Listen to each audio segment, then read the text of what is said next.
தொழிலாளி என்பவர் முதலாளியால் நேரடியாகவோ அல்லது அவரின் முகவரின் மூலமாகவோ முதலாளிக்கு தெரிந்தோ தெரியாமலோ கூலி கொடுத்தோ கொடுக்காமலோ உற்பத்தி நடைமுறையில் அல்லது உற்பத்திக்கு பயன்படுத்தப்படும் இயந்திரங்களை சுத்தம் செய்து பராமரிப்பதில் அல்லது உற்பத்திக்கு தொடர்புடைய வேறு எந்த செயலில் ஈடுபடுத்தப்பட்டாலும் அந்நபர் தொழிலாளி என்று அழைக்கப்படுவார்.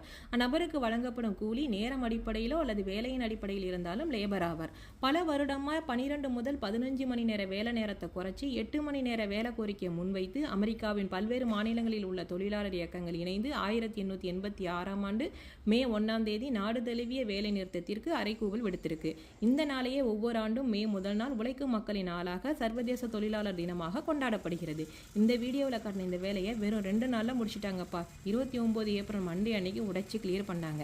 30 ஏப்ரல் டியூஸ்டே கம்பியை போட்டு கலவையை கொட்டி சமப்படுத்தி ஃபினிஷ் பண்ணிட்டாங்க. சிங்கப்பூரில் வேலை எவ்வளோ ஃபாஸ்ட்டாக நடக்குது என்பதற்கு ஒரு சிறு உதாரணம் அவ்வளவுதான்.